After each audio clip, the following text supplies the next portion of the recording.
Hi, I'm Crystal Hammond, and you're listening to the Chasing Dreams podcast with Aimee J.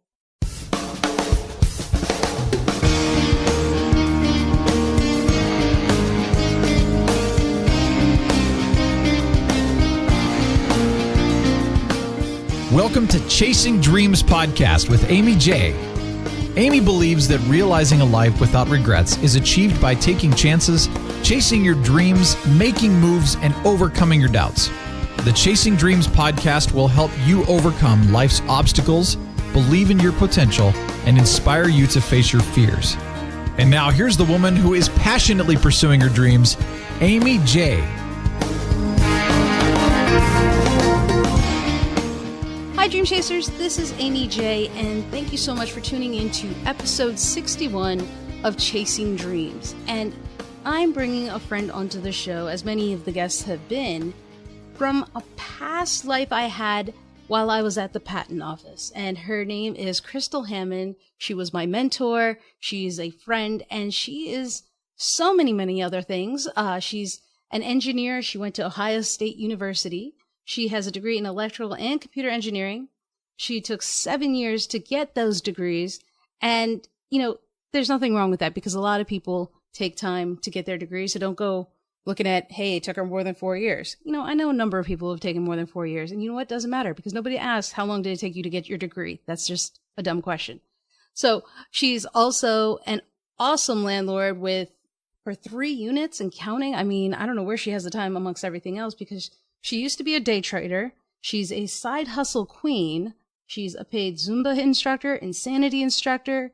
She started her blog on May 16th, 2011. She loves to travel and has already been to 17 countries and islands. She loves cooking. She's treasurer of the USPTO chapter of the National Society of Black Engineers. And she recently helped a friend lose 50 pounds and others start their own blogs. I mean, I don't know where she sleeps, and that's what I find about a lot of dream chasers, I guess. They don't like sleep, and maybe she's the same. But guys, welcome Crystal Hammond to the show. Crystal, what's going on? Why, thank you, Aimee, for the awesome welcome. Not much. How are you? Well, I seem to be, when I listed your traits and the things you had going on, I was feeling kind of lazy myself. No. You have a lot going on. I mean, do you have free time? And by that, I mean things outside of this. Oh, yes. I love happy hour. Happy hour is one of my favorite pastimes. But I think I'm a rare person that I actually like pen and paper. So I actually have a day planner where I write everything down every single day. Like every day I write down how much I weigh, what I eat, how much I've spent, how I felt after each meal. Did I have pimples on my forehead? Like, I'm pretty obsessed with everything that I do every day. So I'm like I run it like a tight ship, I'd say. So would you say that you have a permanent record or log of your life? Pretty much, yes. I can go back and say, oh, on June 4th, 2006, oh, I was here, and I ate this. So I'm pretty good on everything that I do. So that's interesting. So have you always had that kind of a mentality? No, never. I don't know. It just, I guess it evolved into that, I want to say. Well, okay. So let's talk about what you have going on because the fact that you're recording all of this and there's a record, a permanent record of what you have going on. Let's start back at the beginning of these records, probably. You took 7 years to graduate computer and electrical engineering. Yes. And not typical. No, it's not. And I went through a couple schools because I grew up on the south side of Chicago. I'm a product of the Chicago public school systems. A lot of people don't believe me when I say that, but I thought I was smart when I got to college. I went to the University of Illinois at first, and that was a reality check for me. I flunked out not once but twice. I am so happy to say that. Because a lot of people are really afraid to admit their failures. And it happened to someone else I knew that went to college and they didn't tell me. And I was like, well, why didn't you tell me? I could have learned from your mistakes if you would have told me, that's what college was like. The first time I flunked out, of course, I was crushed. I'm like, I'm smart. I was number 2 in my class when I graduated. This doesn't happen to people like me. But then it totally increased my work ethic because I went to the community college and I got straight A's at the community college. So when I got back in and got kicked out, flunked out the second time, I was like, okay, it's not you, it's me. So I took it upon myself. It's like, it's time for a change. So that's when an opportunity arose at Ohio State, and I ended up transferring there. But at first, I went to the community college in Columbus, Ohio, and I transferred all of my credits from U of I there, and then I got my associate's degree, and then I went on to get eventually my bachelor's degree. But from start to finish, that was a 7-year time span. But I wouldn't trade it for anything because I learned so much. I grew up, I'd say, and I learned a lot. So you went through different things and it happened right naturally. You moved from one to the other. You learned some lessons. But did you ever feel like so many people today don't necessarily have to have a degree and they're living comfortable, productive lives. They're happy. Did you ever get frustrated and think, hey, let me throw in the towel now for this and start something else? No, and that's the funny thing about it, because I just knew. Like when I was younger, when we took my older brother off to college, he was 6 years older than me. And I was like, wait a minute, he gets to actually stay here and we give him money and he doesn't have to come back home. So I knew, like, whatever this college thing is, I know I want to go one day. And then I was obsessed with magazines, like the home magazines. And I was like, oh yeah, I want a nice house like this. So I knew that in order to get a nice house like that, you had to have a degree. Like, not necessarily, but that's what was in my mind, in my head. And the frustrating part was when I graduated college and there was no cushy job waiting for me. That was actually when I thought, oh my God, this was all a lie. I did what I was supposed to do. I got my bachelor's degree in engineering. Now, where is my engineering job? I actually ended up working at a payday loan check cash advance place after I graduated. But my attitude was that my bills still need to be paid. So I'm going to go to this job. I was employee of the month. Like, I was happy with my little payday loan job until until an actual job opportunity came along that actually kind of sort of utilized my degree. That's where my day trading career started. That's amazing. I mean, because you seem like you were focused and you're moving towards this goal, and then you come out and there's nothing there that you're expecting. And a lot of people are surprised by that. Yep, I agree. And even from that job, my friend's husband, how I got started in the day trading firm was they were in Chicago and they were like, hey, you should apply for this job. They hire engineers because my friend's husband was an engineer. So an interview, you never know. So of course I interviewed and they liked me. So I started working there. So that's what got me back to my hometown of Chicago. And I really liked being back home in Chicago too. So that was a nice stepping stone also. So you kind of do this and then you end up at the patent office.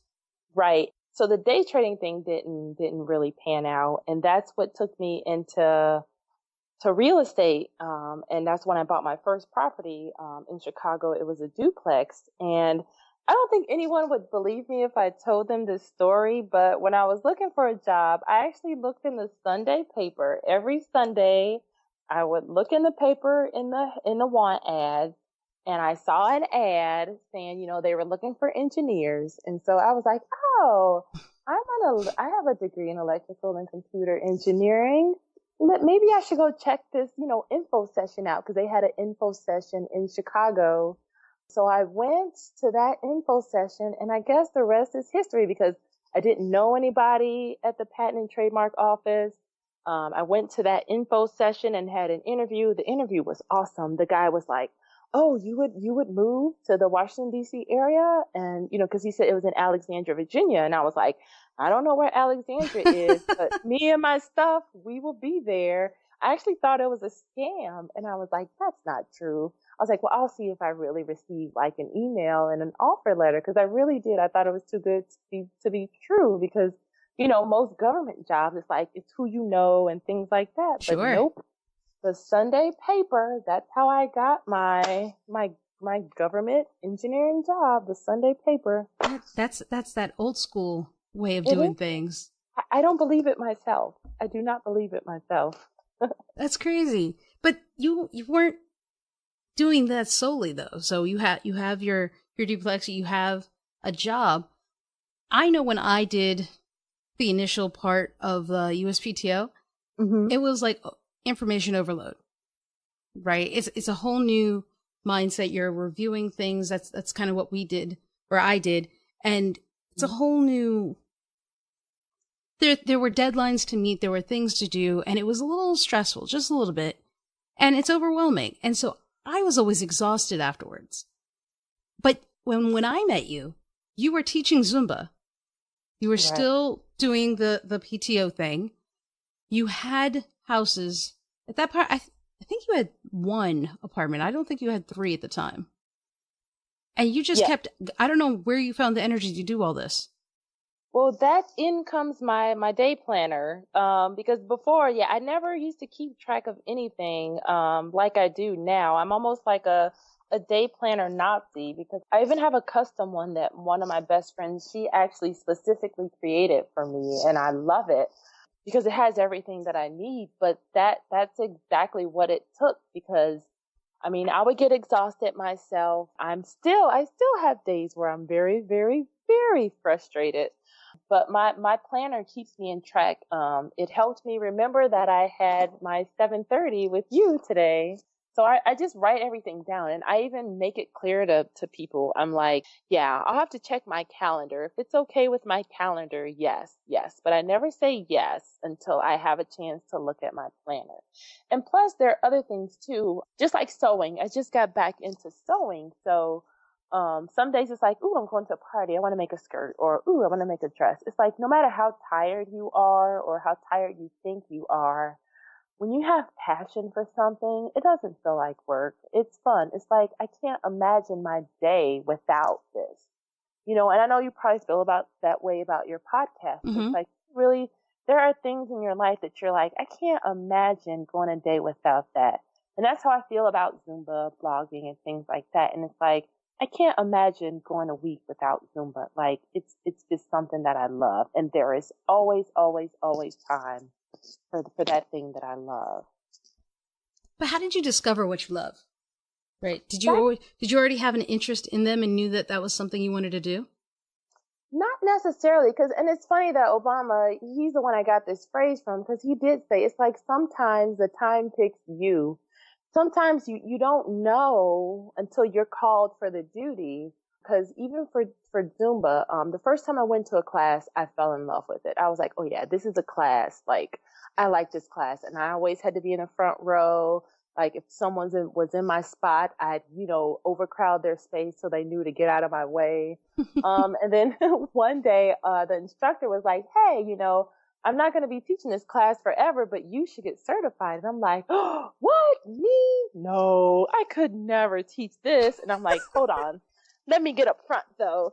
And then since that day, like, the rest is history. And it's like, when I pick side hustles, because I have like 1,000 side hustles, but you just always look around to think, okay, what am I always helping people with? What do people always ask me to help them do? Like, where can I share my knowledge? And then that's how you find your niche, like your things that you want to do is just things that it's not work to you, it comes natural to you. Because just like a Zumba routine, I can see a Zumba routine and remember it like, snaps fingers, but Taibo and things like that, there's no way on earth I can do any of that.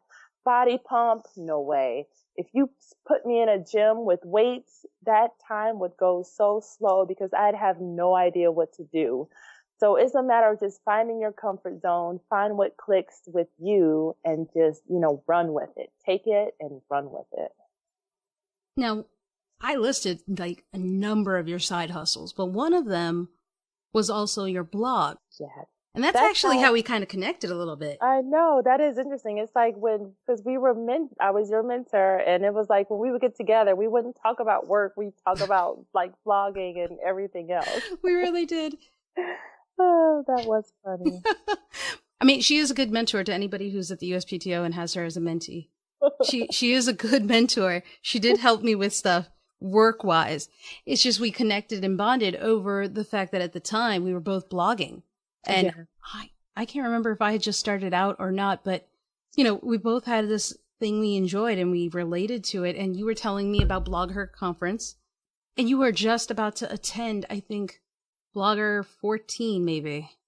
I think so. Yeah, I've been to a few of those. But even blogging also, because my old office mate, we had office mates, she was reading Budgets Are Sexy. That was her blog, and Enemy of Debt. So they had a holiday cash giveaway. It was in 2010, December of 2010. She's like, hey, they have a contest. You should enter. And I entered their contest, and I ended up winning the contest. And so the more that I read their blogs, I'm like, hey, I think I could write a blog. I was like, people ask me a lot of the same kind of questions that these guys are asked and the questions that they answer. And then from there, like by March of that next year, May, I started my own blog, and I've been blogging, I guess, ever since. Now, you actually haven't had an easy time though, blogging. No, yeah, I've lost everything twice and started all over from scratch twice. Now, but the world is an internet. So when you say you lost everything, what do you mean? Oh, yes. So, I thought, well, first of all, there was like when you start your blog, you need to protect it from, let's see, all the hackers and the spam bots and things like that.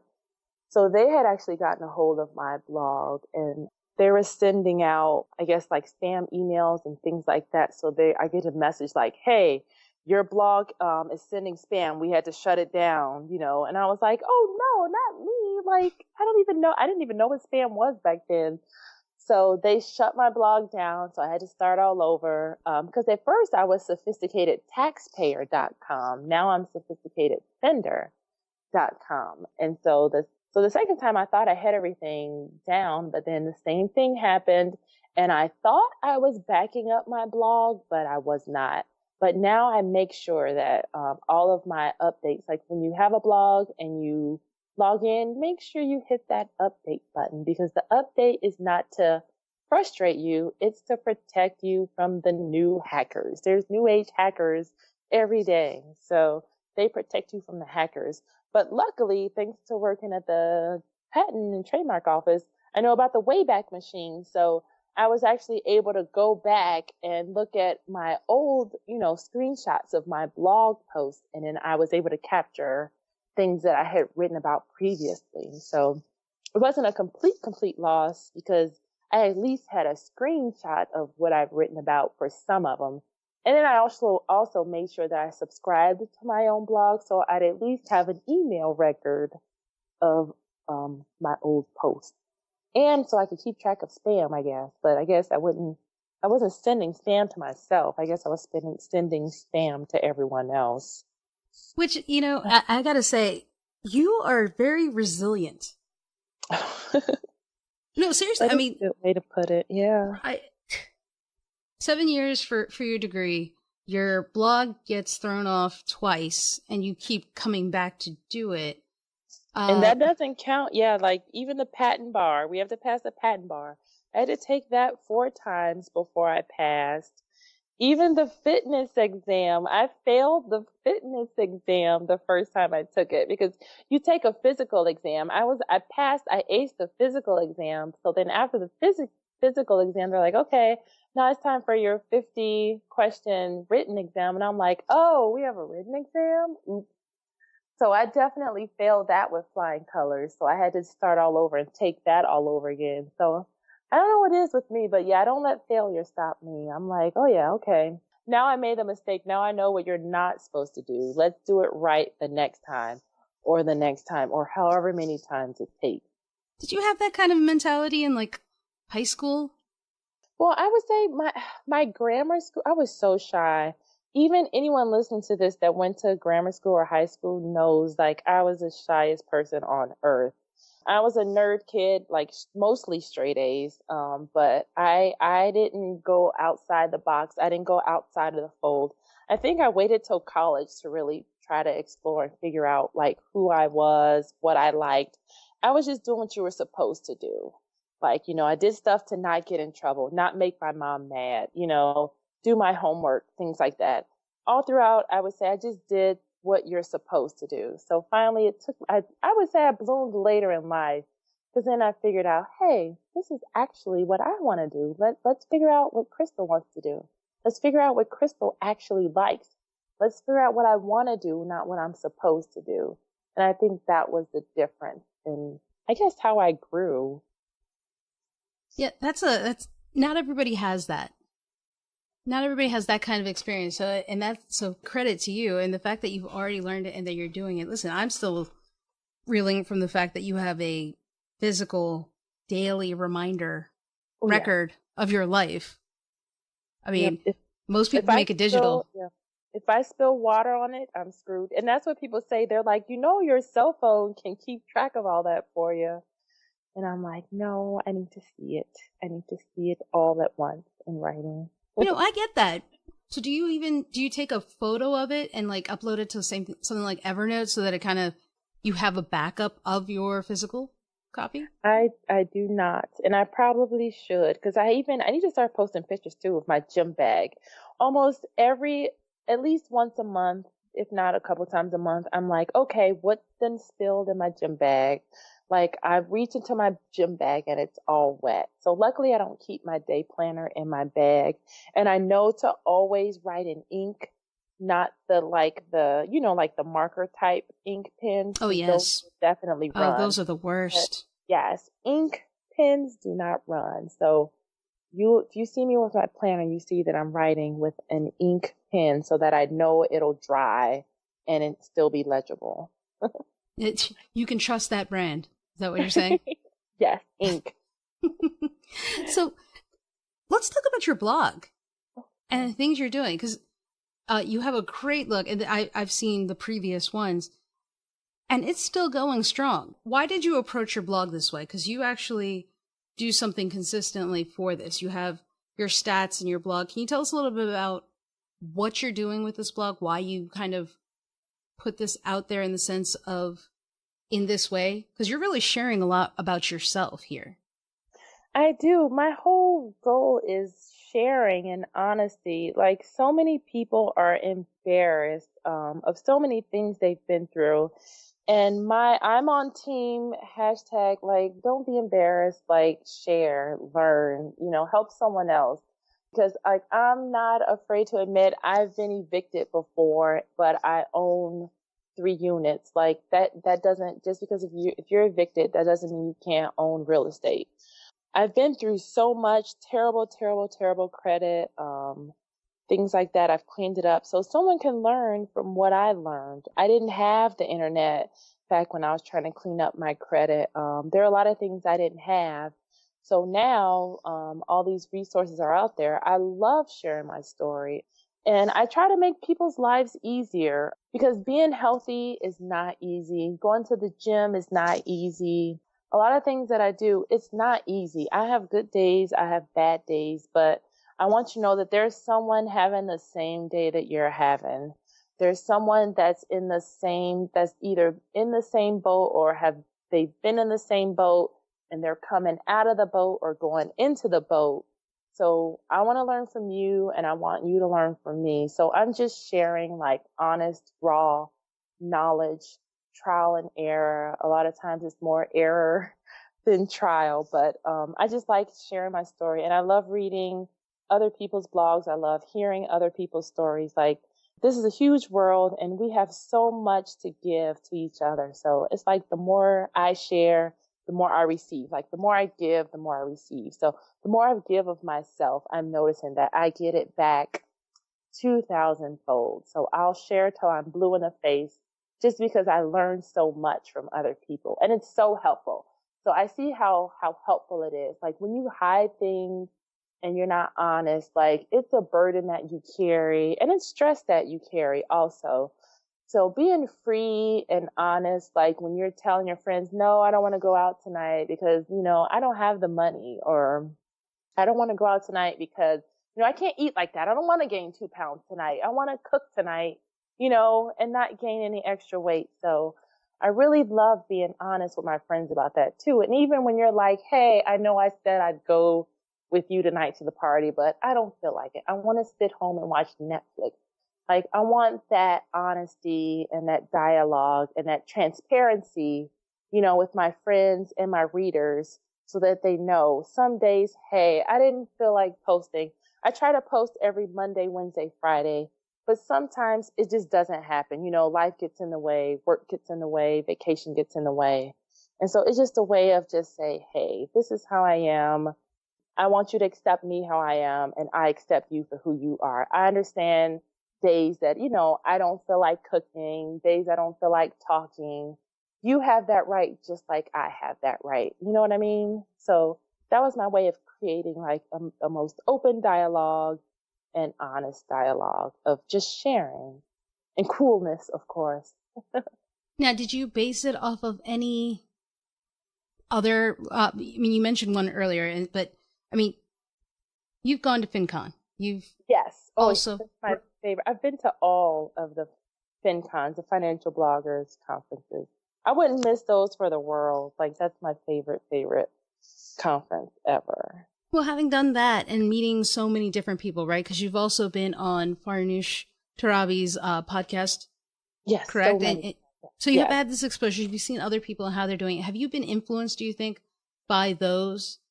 Oh, of course. I learn, like I'm a constant sponge. I'm a constant learner. And I tend to take away things that connect with me.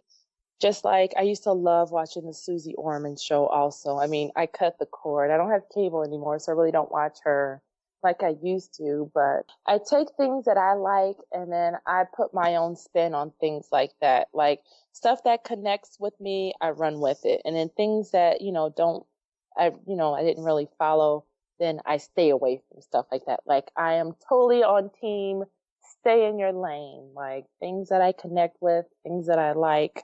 I'm like, yes, this is me. This is my voice. These are my people. And then, other things they're like, yeah, I'm not there yet. So being that you're constant sponge, you're absorbing, you're updating your blog accordingly. You've gone through this journey of progress and evolution with your own spending, with your blog and how that's come. What have you learned from it in regards to your audience? Have you seen a difference? I have. And one of the most important things about blogging is you have to listen. Listen, listen, listen. Like give the people what they want. And it's taken me a while to even realize that myself. Listen and go back and review because it's like the posts that people share, they like, they comment on. That's what you need to do more of. And that's what I'm learning too. And the feedback, I love the feedback. The feedback has been so priceless because a lot of times someone will be like, oh yeah, I saw your post. Like they start conversations and that's the whole point too.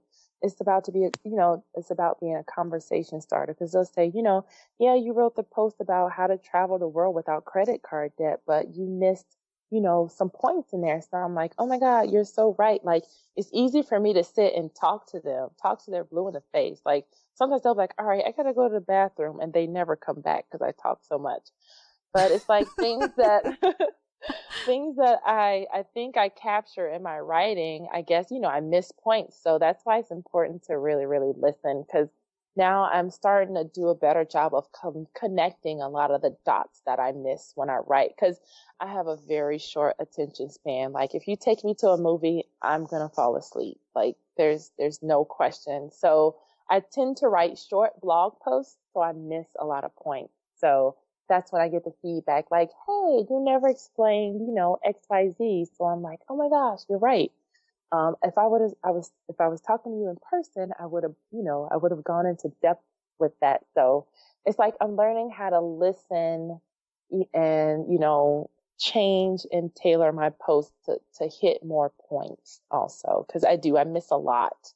So I'm starting to listen more, and it's really helping me. It's helping me be honest too, because even with spending, like there was a point in time where I would post all my spending recaps and I would write down every cent that I spent and I post it on the blog, and I'm like, okay, do you really want to buy like a $300 pair of shoes and post on your blog you just bought a $300 pair of shoes? Like, it really would. It would keep me honest. So I like blogging because it keeps me honest too.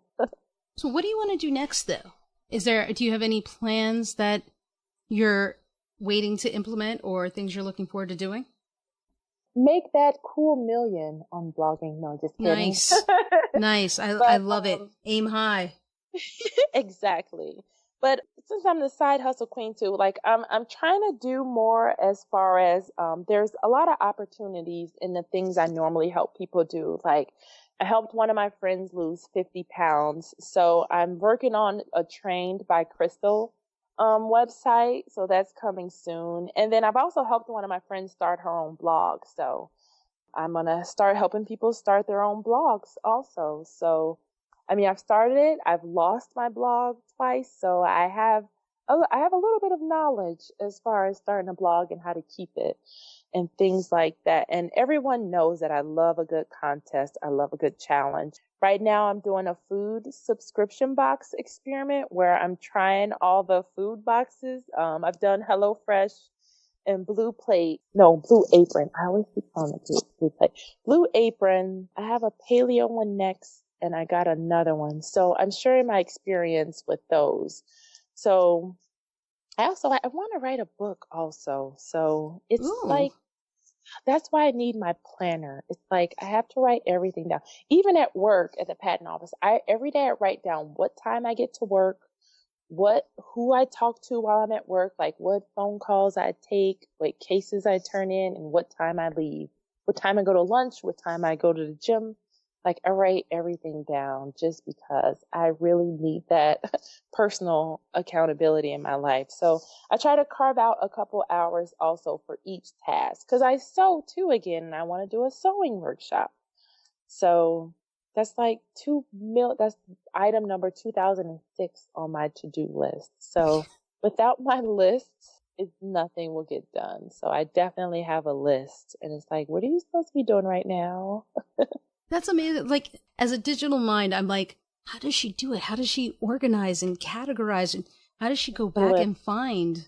There's no search bar, right? That's true. You can't do Control F. That's what I like about it, because of course I doodle. You know, I'll do notes like, "Oh my God, you are amazing, Crystal." Like, you know, I do little shout outs to myself too on my in my planner notebooks. But I have about 1,000 notebooks sitting around here, and I love going back to read them, because it's like a look into the mind of Crystal. Maybe I'll post a screenshot of my planner so you can see everything, because I write it all down. Like if someone found this, they'd know everything about me. Because I'm just I think people would love to see what you have going on and how you do it. I mean, because it works for you. It works. Yep. And that's the beauty of it. Going back through everything that you said with all these side hustles and everything you go, and I know you're recording it through your book and how you kind of do that. Are you just kind of taking things one day at a time? Because I feel like if something new came up next month, it wouldn't surprise me to find out that you got into it. Like I would immediately jump on it, ever changing. And it's funny because I just told a friend of mine that today, and I was like, just take it one day at a time. That's all we can do. Just like, can you imagine if I would have gotten to the what is it, the VHS tape makers? Like they just recently shut that down, and it's like, what do? Do you try to convince the whole world that they need a VHS, or do you move on to the next thing and try to, you know, convince the world that, okay, those are done. This is what's next. This is what's now. This is what you need. This is why you need it. This is, you know, what's going to make your life better and improve your life. So I take things one thing at a time, and I am quick to drop things that don't work. because everything, yeah, it doesn't always work. And then I have my days where, you know what? I'm not leaving the house today. I'm not leaving the couch today. And that's fine because, hey, I have that right. It's You've earned like, that, right? You've earned it. yep, as an adult, you just do whatever you want to do when you feel it. I mean, guys, the thing I want to make sure everyone understands, Crystal has a day job. She has these 10 million side hustles, but she also is living her life and having a great time.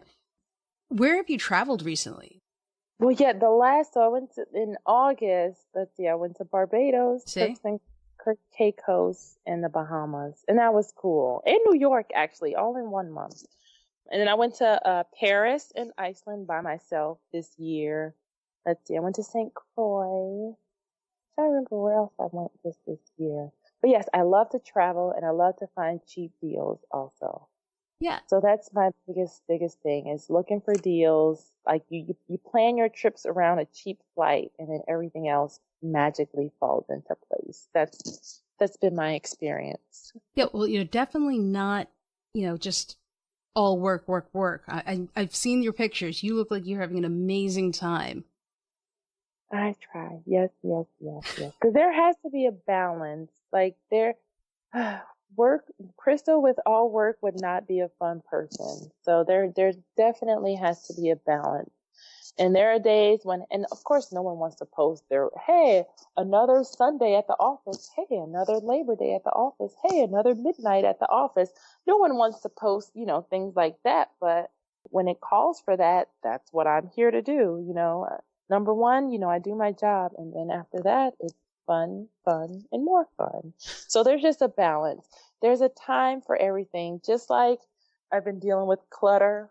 So they're just like there should be a place for everything. There's also a time for everything. So I know that normally at 7:30 I'm watching Jeopardy, but sometimes, the time calls for you to do other things. So it's just try to plan accordingly. Because what is that? When you fail to plan, you plan to fail. So plan, Yes. like never underestimate the power of a plan. And a mentor too, because I've also had a mentor myself. Because you need to reach out to someone that's been there, been in your position, because that knowledge is priceless. Like there are a lot of things you can never put a price tag on. And knowledge and a listening ear are two very important things that can take you further than you'd ever imagine. All you have to do is just reach out and ask questions. See, and I'm like about to ask the final wrap-up question, but that was deep in and of itself. So let's see if you have another one or if you want to use that one. But we normally wrap up our episodes by asking, what is one thing you would tell someone who's chasing their dreams? Oh, yes. I would tell someone to just do it, just start. I really hate it when people get frustrated and they don't try something because they think it's already been done or it's already been invented or created. And I'm like, no. For instance, Zumba. There's 1,000 Zumba classes out there, but there's only one Zumba class taught by Crystal. There's 1,000 blogs out there, but there's only one blog written by Crystal. You will find people and you will connect people who love you. They've been waiting to see someone who looks like you, who writes like you, who talks like you, that they will connect with, that they will trust, and they will love. So those are the people. It's your job to find those people. You will connect with them. You'll learn from them. You'll learn with them. And then that's when you'll really make it, when you really find your target audience. Because people are so afraid to try things. They're like, no, there's already a fitness website. No, there's already a money website. But no, there's not your website. People, they come for you. They know you speak from the heart. Your situation speaks to them. It speaks volumes to them. So that's who you need to write for. You need to write for the person who you used to be. And you're almost kind of talking to yourself too, because you're like, if I would have known this, this is what I would have wanted to hear. Or even in my classes. And I'm like, when I'm in class, this is how I want to be treated when I walk into a class. I give everyone eye contact when they come to my class. I give everyone encouragement when they come to my class. And that's what I look for when I go to classes. If I go to a class and I'm not treated that way, I'm leaving, I'm complaining, they're not getting my money. So I know how I want to be treated when I walk into a class, or I know what I want to read and what I want to learn when I'm searching for blogs. So that's what you need to do. You need to do what you like. You need to do what interests you. And then the people, your tribe, your group, they will find you. They will gravitate to you. And then that's your fan club. You're their fan and they're your fan, and you're going to springboard off each other and you're going to have a great time. So that's what you need to do. You need to find what you want to do, add your own voice, add your own spin to it, because there's people that are waiting to hear from you. There are people who are waiting to hear your point of view, because all of our stories are different. We've all come from totally different walks of life, and there's someone else who has your same story and they don't have that speaking voice for them. So they want to hear from you. So we're all waiting to hear from you. So whatever you want to start, you need to start it, because we are waiting on you. Well, all right then. I guess I should stop so that you guys can go about and do what we're waiting on. Crystal, thank you so much for coming on the show and sharing your story, what you're doing, and those words of encouragement, because I think there's someone out there who's listening today that needed to hear that. Cool. Thank you. No. I thank you. You're the creator. So thank you for trusting me to talk to your audience about my experiences. Once again, that was Crystal Hammond bringing in the knowledge, her experience, and some wonderful words of advice for you guys. And I hope they help you. Something you guys should know is she is 100% everything you heard today. She is nonstop. She is very focused. She gets it done. And I think resilient is a fantastic adjective for her. So if you guys want to learn more about Crystal and find out how you can connect with her, go check out the show notes page over at chasingdreamshq.com/episode 61. That's episode 61. And until next time, guys, keep chasing. Thank you so much for listening to Chasing Dreams. Aimee would love to connect with you and hear all about your pursuit of chasing your dreams. Connect with her on Facebook, Twitter, or Instagram via @ChasingDreamsHQ. Or you can find Aimee on Twitter @AimeeJ21. That's AIMEEJ21. Be sure to visit headquarters over at ChasingDreamsHQ.com for more inspiration, motivation, and resources to help with your own dream chase. We hope you'll join Aimee next week, and until then, keep chasing.